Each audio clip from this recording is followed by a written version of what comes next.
नमस्कार प्यारे साथियों, पुनः स्वागत है आप सभी का अपने YouTube चैनल यूके टीचिंग परीक्षा पर। जुड़ जाइए एक सकारात्मक ऊर्जा के साथ, कॉपी कलम उठा लीजिए और मेरे साथ आपको नोट्स बनाते हुए चलना है। आगामी उत्तराखंड से संबंधित महत्वपूर्ण श्रृंखलाएं चला था, ठीक है, जिसमें हम यूके पीएससी से संबंधित जो आपका पीएससी अपर पीसीएस होने वाला है उससे महत्वपूर्ण, और एलटी, ठीक है, सहायक अध्यापक 2024 की दृष्टि से हमने क्या 2 महामैराथन क्लास ली थी हिस्ट्री की। हमने एशियन हिस्ट्री के बारे में जाना था और उससे महत्वपूर्ण हमने एमसीक्यूज लगाया था, ठीक है। दूसरा हमने मिडवल हिस्ट्री जाना था और आज मिडवल हिस्ट्री का महत्वपूर्ण चैप्टर प्रैक्टिस सेट है, ठीक है। जितना भी शून्य से लेकर शिखर तक अगर आपने आज तक बिल्कुल भी नहीं पढ़ा है, मिडवल हिस्ट्री के क्वेश्चन आपने बिल्कुल भी नहीं जाने हैं, तो आज हम उनके बारे में परिचर्चा करने वाले हैं। पूरे 70 क्वेश्चन आपके लिए हैं, इंपॉर्टेंट है। जुड़ जाइए और मित्रों तक अधिक से अधिक शेयर कीजिएगा। बाकी पीडीएफ आपको यूके टीचिंग परीक्षा का टेलीग्राम ग्रुप, व्हाट्सएप ग्रुप और इसी वीडियो के नीचे डिस्क्रिप्शन में आपको इसका पीडीएफ मिल जाएगा। वीडियो पसंद आए तो लाइक शेयर सब्सक्राइब करना आपका बनता है। अगर अधिक से अधिक लोगों में शेयर करें, आपका शेयर करना, आपका साझा करना, आपका वीडियो का मैं फीडबैक देना हमें भी क्या करता है, मोटिवेशन देता है। और हम आपके लिए नए से नए अच्छे से अच्छे कंटेंट आते हैं कि आपको मैं ऐसा कहाँ से मैटर दे दूँ कि आपको यहाँ से बाहर जाने की ज़रूरत नहीं पड़े, ठीक है। मैं भी चाहता हूँ कि मेरे लर्नर मेरे से ही पढ़े, यहीं रहें, मेरे साथ रहें, उन्हें मैं ऐसा कंटेंट देने की पूरी कोशिश करता हूँ, पूरा एफर्ट लगाता हूँ। तो आइए मिडवल हिस्ट्री के हम 70 क्वेश्चन करेंगे, चर्चा परिचर्चा। तो क्वेश्चन नंबर पहला आपके लिए है, भारत पर पहला अरब आक्रमण किसने किया था, ठीक है। 4 ऑप्शन है, अल हजाज ने, इल्तुतमिश ने, कुतुबुद्दीन ऐबक ने, मोहम्मद बिन कासिम ने, ठीक है। अगर कुतुबुद्दीन और इल्तुतमिश की बात करूं, ये तो गुलाम वंश से संबंधित है, ठीक है। कुतुबुद्दीन ऐबक किसका गुलाम था, कमेंट में बताना, ठीक है। मामलुक वंश बोलते हैं, दास वंश बोलते हैं, तुर्की वंश बोलते हैं, ठीक है। तो कुतुबुद्दीन ऐबक, ठीक है, किसका गुलाम वंश का संस्थापक होता है। इसके बाद वास्तविक संस्थापक कौन होता है, इल्तुतमिश होता है, ठीक है। ये दो तो नहीं होंगे, 2 ऑप्शन आपके एलिमिनेट हो जाते हैं। अरब पूछ रहा है तो अरब अब आपने थोड़ा बहुत पढ़ा होगा। तो मोहम्मद बिन कासिम कब, 712 ईस्वी, 712 ईस्वी, ठीक है। 712 ईस्वी में सबसे पहले अरब आक्रमण करता है। कहाँ पे, सिंध प्रांत पे। सिंध का राजा उस समय कौन था, राजा दाहिर था। कौन था सिंध का राजा, राजा दाहिर था। और सबसे पहले अरब आक्रमणकारी ही कौन था, 712 ईस्वी पहले मोहम्मद बिन कासिम क्या करता है, यहाँ पे आक्रमण करता है, ठीक है। क्वेश्चन नंबर दूसरा है आपके लिए, भारत पर अरब आक्रमण की जानकारी किस पुस्तक से प्राप्त होती है। तो अरब आक्रमण की जानकारी किससे, चर्चनामा से। चर्चनामा से भारत में जो अरब आक्रमण हुआ था उनकी जानकारी चर्चनामा से मिलती है, ठीक है। चर्चनामा के लेखक कौन है, आप मुझे बताएंगे कि इसके रचयिताकार कौन है, ठीक है। चर्चनामा किसके द्वारा लिखी गई और कौन सी भाषा में है, कमेंट में आपका मुझे फीडबैक चाहिए। प्रोवर्जन बनना है तो एक्टिविटी करना पड़ेगा, ठीक है। गुजरात के सोमनाथ मंदिर पर गजनवी ने आक्रमण के समय वहां का शासक कौन था। तो वहां का शासक देखो, गुजरात में सोमनाथ मंदिर पड़ता है। इसमें बहुत ही ज़बरदस्त, भयंकर, सबसे खतरनाक, सबसे अधिक क्या किया था, आक्रमण हुए थे। और सबसे भयंकर आक्रमण गजनवी का था, ठीक है। जब गजनवी ने यहाँ पे आक्रमण किया तो वहाँ का राजा कौन था, तो भीम प्रथम। ऑप्शन फर्स्ट, भीम प्रथम यहाँ का क्या था, राजा था। वो क्या ले गया, जो सोमनाथ मंदिर से जितना भी धन था, जितने भी क्या थी, कीमती वस्तुएं थी, उन्हें लेके वो अफगान पहुँच गया, ठीक है। क्वेश्चन नंबर 4 है आपके लिए, निम्न में से कौन किताब उल हिंद का लेखक है। इंपोर्टेंट क्वेश्चन है, किताब उल हिंद का लेखक पूछेगा तो अल बरूनी। कौन, अल बरूनी, ऑप्शन बी, अल बरूनी क्या है, किताब उल हिंद का लेखक है, ठीक है। क्वेश्चन नंबर 5 है आपके लिए, देखो 1194 में चंदावर के युद्ध में मोहम्मद गौरी ने किसे पराजित किया। तो मोहम्मद गौरी ने जयचंद को, ठीक है। 1191, ठीक है। क्या तरावड़ी का प्रथम युद्ध किसके किसके बीच होता है, कौन हारता है, मुझे बताएंगे, ठीक है। मोहम्मद गौरी और पृथ्वीराज के बीच होता है, पृथ्वीराज जीता है, मोहम्मद गौरी हार जाता है। 1192 में, एक साल बाद, ठीक है, 1192 में जयचंद की मदद से चंदावर का युद्ध तो होता है 1194 में। 1191 में तरावड़ी का, तराइन का प्रथम युद्ध, पृथ्वीराज जीता है, गौरी हारता है। और एक साल बाद जयचंद की मदद से, ठीक है, जयचंद की मदद से कौन, गौरी क्या करता है, तराइन का द्वितीय युद्ध 1192 में करता है, जिसमें पृथ्वीराज हार जाता है, ठीक है। क्योंकि इसका गौरी की सहायता करता है जयचंद करता है, क्यों, क्योंकि दिल्ली के शासन के बैठने के लालच में ये क्या करता है, ये सोचता है कि मैं गौरी की मदद करूंगा, गौरी मुझे दिल्ली में बिठाएगा, लेकिन इसका उल्टा होता है। तो जयचंद पे ही 1194 में आक्रमण कर देता है, ठीक है। और दुर्जयसन को बड़ा आत्मग्लानि होती है, ये क्या कर लेता है, अपना राज्य अपने पुत्र को सौंप देता है, अपना क्या कर लेता है, खुद को मौत के घाट उतार देता है। ठीक है, क्वेश्चन नंबर 6 है आपके लिए, निम्न में से किस शासक को लाख बख्श की उपाधि दी गई? तो लाख बख्श, लाखों का दान करने वाला एक ही व्यक्ति था, गुलाम वंश का। ठीक है, कुतुबुद्दीन ऐबक, जिसने अढ़ाई दिन का झोपड़ा, ठीक है, पोलो खेलते हुए, जिसकी क्या हो गई थी, मृत्यु हो गई थी पोलो खेलते हुए। ठीक है, लाख बख्श के नाम से किसे जाना जाता है, मुझे फटाफट बताएंगे, लाख बख्श की उपाधि किसे दी गई है? क्वेश्चन नंबर 6 का आंसर बताएंगे, लाख बख्श। तो लाख बख्श आपका कुतुबुद्दीन ऐबक। कुतुबुद्दीन और ऐबक को जानते थे क्या लाख बख्श के नाम से? फटाफट मुझे आंसर करेंगे। आंसर चाहिए मुझे कि लाख बख्श के नाम से किसे जाना जाता था। ठीक है, बाकी दिल्ली का जो कुतुब मीनार है उसका निर्माण किसने किया था? कुतुबुद्दीन ऐबक ने करवाया था। ठीक है, उसका निर्माण किसने करवाया? कुतुबुद्दीन ऐबक ने करवाया। अढ़ाई दिन का झोपड़ा कहाँ है, बताओ मुझे, अढ़ाई दिन का झोपड़ा कहाँ पे है?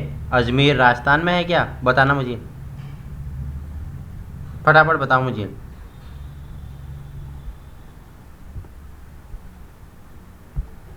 फटाफट मुझे आंसर चाहिए। ठीक है, तो लाख बख्श के नाम पे लाखों का दान करने वाला कौन था? कुतुबुद्दीन ऐबक था। और 1210 से 1206 में, ठीक है, 1206 से राज करता है। 10 में क्या, पोलो खेलते हुए इसकी क्या हो जाती है, घोड़े से गिर के मृत्यु हो जाती है। इसके बाद इसका शासन पे बैठता है आराम शाह। आराम से क्या अयोग्य था, उसे हटा देता है कौन? इसका ही दामाद कौन, इल्तुतमिश हटा देता है, जो क्या गुलाम वंश का वास्तविक संस्थापक होता है। देखो मामलुक, इसे क्या गुलाम, किसका, गौरी का गुलाम था ये कौन? कुतुबुद्दीन ऐबक। ठीक है, मामलुक वंश, दास वंश, इलबरी वंश, तुर्क वंश भी कहते हैं। ठीक है, क्वेश्चन नंबर 7 है आपके लिए, निम्न में से किस शासक ने तुर्क ए चहगामी नामक संगठन, अरे इल्तुतमिश ने, ठीक है, 40 सरदारों का एक संगठन किया, जिसे तुर्क ए चहलगामी नाम दिया गया। ठीक है, 7वां का ऑप्शन सी आपका राइट आंसर हो जाएगा। ठीक है, क्वेश्चन नंबर 8 है आपके लिए, निम्न में से किस सुल्तान ने जलालुद्दीन याकूत को अमीर ए आखुर नियुक्त किया था? तो किसने जलालुद्दीन याकूत को अमीर ए आखुर, क्या होता है, अस्तुशाला का प्रधान होता है अमीर ए आखुर। तो क्वेश्चन 8 का राइट आंसर क्या, रजिया ने। ठीक है, रजिया क्या थी, प्रथम मुस्लिम, भारतीय महिला मुस्लिम शासिका थी। 1236 में बैठती है। ठीक है, 1236 से 1240 तक क्या इसका शासनकाल रहता है गुलाम वंश में। ठीक है, दिल्ली सल्तनत में 1236 से 1240 में रहता है रजिया सुल्तान का। किसने कहा था कि अगर रजिया का स्त्री होना ही क्या होता है, उसे रजिया अपनी भाइयों में सबसे काबिल थी, लेकिन उसका स्त्री होना उसके शासन का क्या हो जाता है, विरुद्ध हो जाता है। किसने कहा था? मिनहाज ए सिराज ने कहा था। ठीक है, क्वेश्चन नंबर 9 है, निम्न में से किस सुल्तान ने नायब ए मामलिकात पद का सृजन किया था? ठीक है, नायब ए मामलिकात पद का सृजन किसने किया? फटाफट आप मुझे बताएंगे तो किसने किया था? क्वेश्चन नंबर 9 का आंसर तो किसने? बराम शाह, ऑप्शन ए आपका राइट आंसर हो जाएगा। ठीक है, क्वेश्चन नंबर 10वां है आपके लिए, देखो दिल्ली सल्तनत के किस सुल्तान के पारसी त्योहार नवरोज को मनाना आरंभ किया था? बताया है मिड में, किसने?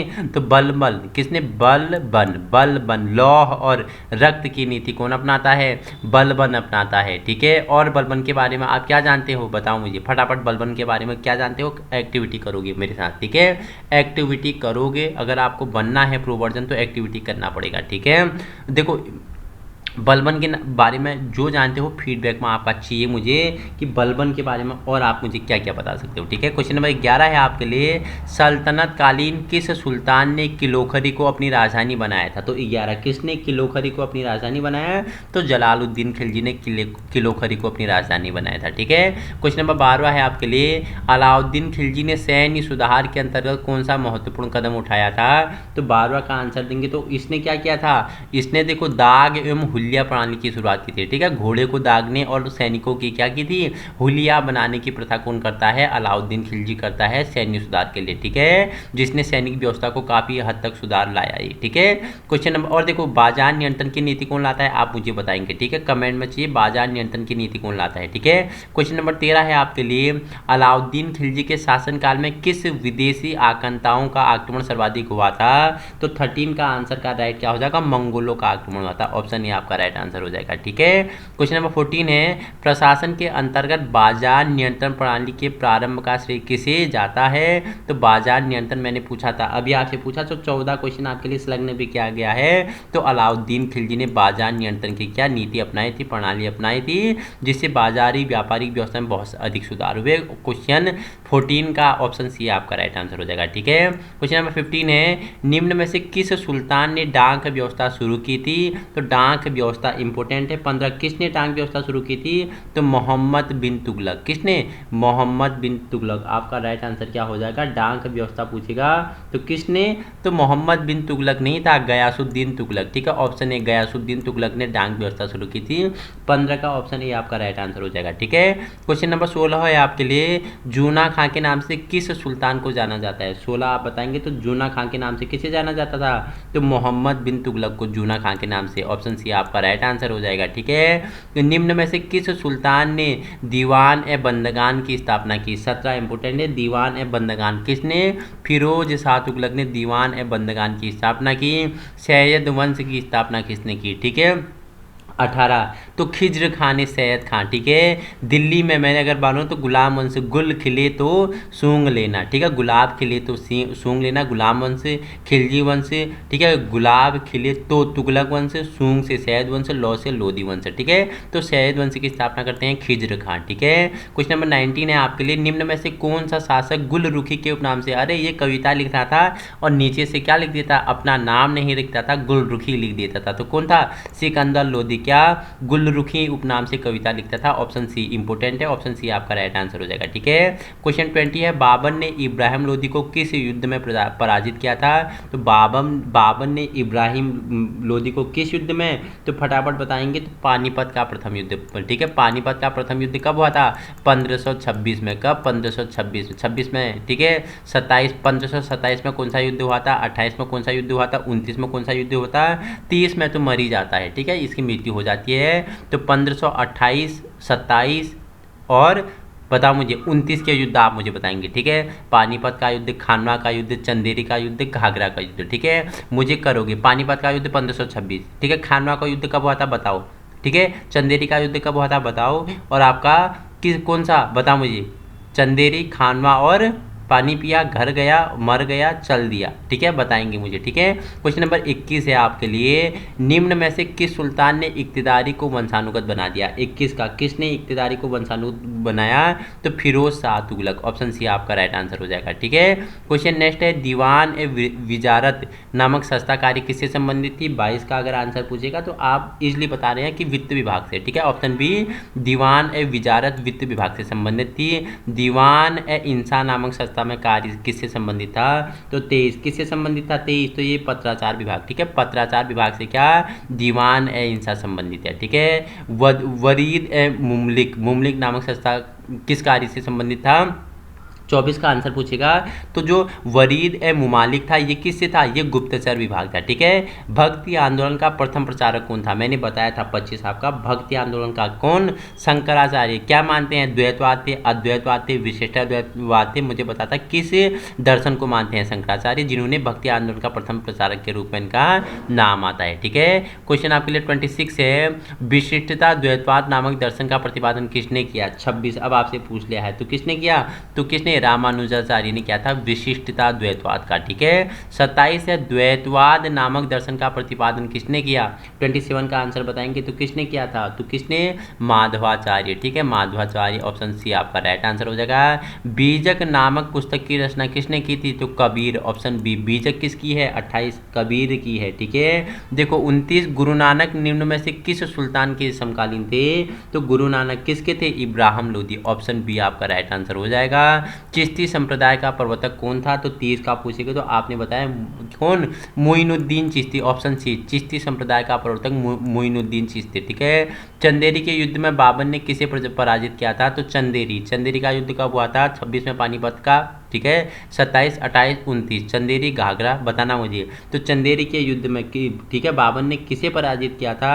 तो मेदिनी राय को, मेदिनी राय, ऑप्शन बी मेदिनी राय को पराजित किया था, ठीक है। बाबर ने किस भाषा में अपनी आत्मकथा तुजुक ए बाबरी की रचना की? तुजुक ए बाबरी की रचना बाबर ने किस भाषा में की? 32 का आंसर। तो इन्होंने किस भाषा में? तुर्की भाषा, ऑप्शन सी तुर्की भाषा में तुजुक ए बाबरी अपनी रचना लिखते हैं, आत्मकथा बाबर, ठीक है। चौसा का युद्ध, ठीक है, चौसा का युद्ध हुमायूं और शेर खां, ठीक है, शेर खां के बीच होता है। चौसा का युद्ध कब होता है? 1539 में होता है। बताओ मुझे कब होता है चौसा का युद्ध? आपका मुझे कमेंट चाहिए, ठीक है। बिलग्राम का युद्ध मुझे बताएंगे।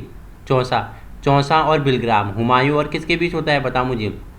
शेरशाह के बीच, ठीक है, शेरशाह के बीच होता है। शेरशाह का वास्तविक नाम क्या था? बताओ मुझे आंसर चाहिए आपका, ठीक है। तो 33 का आंसर क्या होगा? चौसा का युद्ध किसके मध्य हुआ था? आप मुझे बताएंगे। शेरशाह और हुमायूं के मध्य हुआ था, ठीक है। देखो नेक्स्ट है आपके लिए 34, दिल्ली में दीन पनाह नामक नगर की स्थापना किसने की?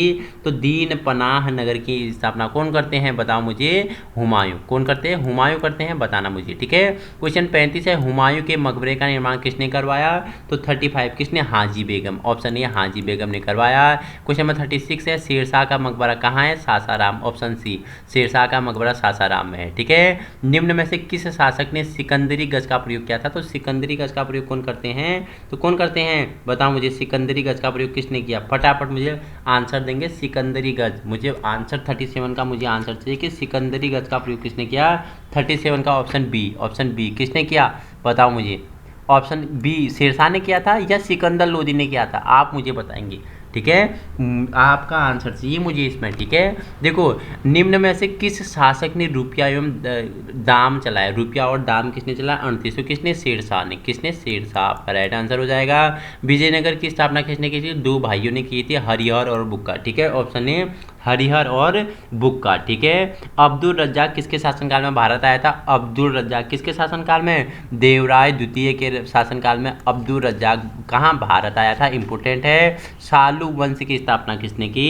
तो नरसिंह सालू ने सालू वंश की स्थापना की, ठीक है। क्वेश्चन नंबर 42 है, तुलु वंश की स्थापना किसने पूछेगा? तो वीर नरसिंह ने तुलु वंश, ऑप्शन ए तुलु वंश की स्थापना वीर नरसिंह करता है, ठीक है। डोमिंगो पायस किसके शासनकाल में भारत आया था? तो किसके? कृष्णदेवराय, ऑप्शन सी कृष्णदेवराय के उसमें भारत आया था डोमिंगो पायस, ठीक है। अमुक्त माल्या नामक पुस्तक किसकी है? इसकी रचना किसने की? तो किसने की इसकी रचना? फटाफट मुझे बताएंगे। तो किसने की? कृष्णदेवराय, ऑप्शन बी आपका राइट आंसर हो जाएगा। अरिविडु वंश की स्थापना किसने की? अरिविडु वंश बोलेगा तो 45 मैंने बताया है। तो किसने? तिरुमल, ऑप्शन ए तिरुमल ने अरिविडु वंश की स्थापना की थी। अलाउद्दीन बहमान शाह ने बहमनी साम्राज्य की राजधानी किसे बनाया? 46 का आंसर बताएंगे। तो इन्होंने किसे? गुलबर्गा, ठीक है, ऑप्शन डी गुलबर्गा को बनाया। निम्न में से किस शासक को दक्कन का नीरो कहा जाता है? दक्कन का नीरो किसे? शहाबुद्दीन अहमद को क्या दक्कन का नीरो कहा जाता है। किसके शासनकाल में तैमूर लंग ने कश्मीर पर आक्रमण किया था? 48 तैमूर लंग ने कश्मीर पर किसके शासनकाल में? सिकंदर वुत सिकन के शासनकाल में आक्रमण किया था, ठीक है। अहमदाबाद नामक नगर की स्थापना किस शासक ने की? 49 का आंसर देंगे तो अहमद शाह आपका राइट आंसर हो जाएगा, ठीक है। 50 है, निम्न में से किस मुगल शासक के शासनकाल में मेवाड़ को मुगल साम्राज्य में मिला दिया गया? 50 पूछेगा तो 50 का राइट आंसर क्या हो जाएगा? 50 का राइट आंसर हो जाएगा आपका क्या होगा? फटाफट बताएंगे तो जहांगीर आपका ऑप्शन सी राइट आंसर हो जाएगा, ठीक है। पूछ रहा है जौनपुर में अटाला मस्जिद का निर्माण किसने करवाया? तो जौनपुर में अटाला मस्जिद का निर्माण पूछेगा तो किसने करवाया था अटाला मस्जिद का निर्माण? तो इब्राहिम शाह सरकी ने, ठीक है, इब्राहिम शाह सरकी ने करवाया था, ठीक है। बंगाल के किस शासक ने पांडुआ में अदीना मस्जिद का निर्माण किया था? 52 तो किसने? सिकंदर शाह, ऑप्शन ए आपका राइट आंसर हो जाएगा। बंगाल में देखो पांडुआ में अदीना मस्जिद किसने? सिकंदर शाह ने निर्माण इसका करवाया, ठीक है। 53 है, बंगाल में सत्यपी नामक आंदोलन किसने चलाया? तो बंगाल में सत्यपी नामक आंदोलन पूछेगा तो अलाउद्दीन हुसैन शाह, ऑप्शन सी आपका राइट आंसर हो जाएगा। पानीपत का द्वितीय युद्ध किसके मध्य पानीपत का द्वितीय युद्ध कब लड़ा गया? किसके मध्य लड़ा गया? तो 54 अकबर और हेमू के बीच, ठीक है। हेमू इसमें हार गया, अकबर इसमें जीत गया, ठीक है। जैसे ही हेमू जीतने वाला था क्या हुआ? बताओ मुझे, हेमू की सेना तितर बितर होगी, अकबर जीता इसमें, ठीक है। कब हुआ मुझे बताना, ठीक है। अबुल फजल ने निम्नलिखित में से किस पुस्तक की रचना की थी, इंपोर्टेंट है 55। तो अबुल फजल ने क्या, अकबरनामा, ठीक है, अकबरनामा की रचना की थी। 55 का अबुल फजल की रचना है अकबरनामा, ठीक है। क्वेश्चन नंबर आपके लिए 56 है, पंचतंत्र का फारसी भाषा में अनुवाद यार ए दानिश नाम से किसने किया था। पंचतंत्र की रचनाकार कौन है, विष्णु शर्मा है, ठीक है, विष्णु शर्मा है। इसका फारसी भाषा में अनुवाद कौन सी, यार ए दानिश से नाम से किसने की थी। 56 का किसने की थी मुझे बताएंगे, तो ये मौलाना हुसैन फैज ने की थी। ऑप्शन बी मौलाना हुसैन फैज ने की थी, ठीक है। न्याय की जंजीर किस मुगल बादशाह द्वारा लगवाया गया, तो किसके द्वारा लगाया गया 57। तो आपने बताया 57 किसने, जहांगीर डी आपका राइट आंसर हो गया, ठीक है। जहांगीर ने किस भाषा में अपनी आत्मकथा तुजुक ए बाबरी लिखी, तो किस भाषा में लिखी थी 55, पहले भी हमने बता दिया, तो फारसी भाषा में, ठीक है, फारसी भाषा। ऑप्शन सी आपका राइट आंसर हो जाएगा। निम्न में से किस मुगल शासक के काल को स्वर्ण काल कहा जाता है। स्थापत्य का काल तो शाहजहां को कहा जाता है, स्वर्ण काल किसे कहा जाता है बताओ मुझे। चित्रकला किसे, जहांगीर को कहा जाता है, चित्रकाल का स्वर्ण काल जहांगीर को। और स्वर्ण काल किसे कहा जाता है, स्थापत्य शाहजहां हो गया, और स्वर्ण काल किसे कहा जाता है। 59 का आंसर बोलेगा तो जहांगीर, ठीक है, जहांगीर स्वर्णकाल, ठीक है। तो मोहम्मद फ़कीर एवं मीर हासिम किसके दरबार में प्रमुख चित्रकार थे, आपसे पूछ लेगा तो बताना है कौन दो चित्रकार थे। एक का नाम है क्या, मोहम्मद फ़कीर, और दूसरे का मीर हासिम। तो ये किसके दरबार में, शाहजहां, ऑप्शन सी शाहजहां के दरबार के प्रमुख चित्रकार हैं, ठीक है। क्वेश्चन नेक्स्ट है 61, निम्न में से किसने शेर ए अकबर के नाम से उपनिषदों का फारसी अनुवाद कराया। तो 61 शेर ए अकबर के नाम से, ठीक है, शेर ए अकबर के नाम से दारा सिको या दादरा सिको इसे कहते हैं। इन्होंने क्या, शेर ए अकबर के नाम से उपनिषदों का फारसी अनुवाद करवाया था, ठीक है। 62 है आपके लिए, निम्न में से किस शासक ने मयूर सिंहासन का निर्माण करवाया। तो किसने मयूर सिंहासन का निर्माण करवाया था, अकबर, शाहजहां, जहांगीर और हुमायूं। तो 62 का आंसर आपने बताया किसने, शाहजहां। ऑप्शन बी आपका राइट आंसर हो जाएगा, ठीक है। सिखों के 90वें गुरु तेग बहादुर की हत्या किस मुगल शासक ने करवा दी थी। 63, तो किसने, ऑप्शन बी किसने करवा दी थी। तो ऑप्शन बी औरंगजेब ने, औरंगजेब आपका राइट आंसर हो जाएगा। सद्र उस सुदूर नामक अधिकारी किससे संबंधित था। 64 का आंसर बताएंगे तो किससे संबंधित था, धार्मिक मामलों से, ठीक है। मुगल भू राजस्व प्रणाली में जब्ती प्रणाली की शुरुआत किसने की थी। 65 इंपोर्टेंट है, 65 का आंसर क्या हो जाएगा, ऑप्शन सी टोडरमल द्वारा क्या, भू राजस्व की क्या जब्ती प्रणाली शुरुआत की थी। जिसने क्या, जमीन हड़पी है, जिसने 10 साल का क्या जमीन रेवेन्यू भू राजस्व का विवरण नहीं दिया है, तो उसके लिए इन्होंने जब्ती प्रणाली का क्या किया, आरंभ किया था, ठीक है। निम्न में से किसके मध्य पुरंदर की संधि हुई थी। 66 किसके मध्य, तो ऑप्शन ए, ठीक है, जय सिंह और शिवाजी के मध्य पुरंदर की संधि हुई थी, ठीक है। गुरु लिपि का जनक किसे कहा जाता है। 67 इंपोर्टेंट है, तो किसे, गुरु अंगद को। दूसरे नंबर क्या, गुरु हुए गुरु अंगद को किस नाम से, लेहना के नाम से भी जाना जाता था। इनका वास्तविक नाम क्या था, लेहना नाम था, बताओ मुझे, लेहना के नाम से जाना जाता है, वास्तविक नाम लेहना थे, इन्हें गुरु अंगद के नाम से जाना जाता था, जिन्होंने गुरु लिपि का जनक जिन्हें कहा जाता है, ठीक है। निम्न में से किसने अकाल तख्त की स्थापना की, ठीक है, तो किसने की, तो फटाफट 68 का आंसर बताएंगे तो किसने, ऑप्शन ए 68 का ऑप्शन है गुरु गोविंद सिंह, ठीक है। निम्नलिखित में किसने अकाल तख्त की स्थापना किसने की थी, तो गुरु गोविंद सिंह, ठीक है। याद रखना 68 का क्या हो जाएगा, ए आपका राइट आंसर हो जाएगा। 69 क्वेश्चन है, मराठा प्रशासन में वाक्यान्वीस, ठीक है, वाक्यानावीस का संबंध किससे है। तो 69 ये ऑप्शन ए गुप्तचर विभाग से है। देखो मिडल हिस्ट्री का अंतिम क्वेश्चन है आपके लिए, निम्न में से किस मराठा शासक ने हिंदी एवं संस्कृत के विद्वान कलश को अपना सलाहकार बनाया था। तो किसको बनाया, 70 का आप मुझे आंसर देंगे, ऑप्शन सी संभाजी आपका राइट आंसर हो जाएगा, ठीक है। हमने एशियन हिस्ट्री जाना, ठीक है, 1.5 घंटे की वीडियो थी, उससे हमने प्रैक्टिस सेट लगाया। हमने मिडल हिस्ट्री जाना, 1.5 घंटे की वीडियो थी, ठीक है, उसका हमने प्रैक्टिस सेट लगा लिया, ठीक है। एशियंट मिडल कंप्लीट हो गया। अब हम चर्चा करेंगे तीसरी वीडियो, आधुनिक भारत का इतिहास, जिसमें हमारा पूरा क्या हिस्ट्री के तीनों पार्ट कंप्लीट और तीनों MCQ कंप्लीट हो जाएंगे। आपके लिए LT सहायक अध्यापक हो गया और उत्तराखंड के सभी परीक्षाओं की दृष्टि से महत्वपूर्ण है, उसी के साथ ये सेंट्रल लेवल के लिए भी इंपॉर्टेंट होगा, ठीक है। इसी प्रकार की वीडियो पाने के लिए आज अभी इसी समय अपने यूट्यूब चैनल यूके टीचिंग परीक्षा की क्लास को संलग्न कर सकते हो। और वीडियो पसंद आए लाइक शेयर सब्सक्राइब आप कर सकते हो और अधिक से अधिक मित्रों में हमें पहुंचाने की कोशिश करें। हमारा उद्देश्य ही व्यवहारिक शिक्षा प्रदान करना है। बाकी PDF आपको कहाँ, इस वीडियो के नीचे डिस्क्रिप्शन में मिल जाएगा, हमारे टेलीग्राम ग्रुप यूके टीचिंग परीक्षा में मिल जाएगा, व्हाट्सएप ग्रुप यूके टीचिंग परीक्षा में मिल जाएगा। PDF की चिंता आपको करनी नहीं है। तो आज ही संलग्न होना है, सपना आपका साकार करेंगे हम। Thank you so much.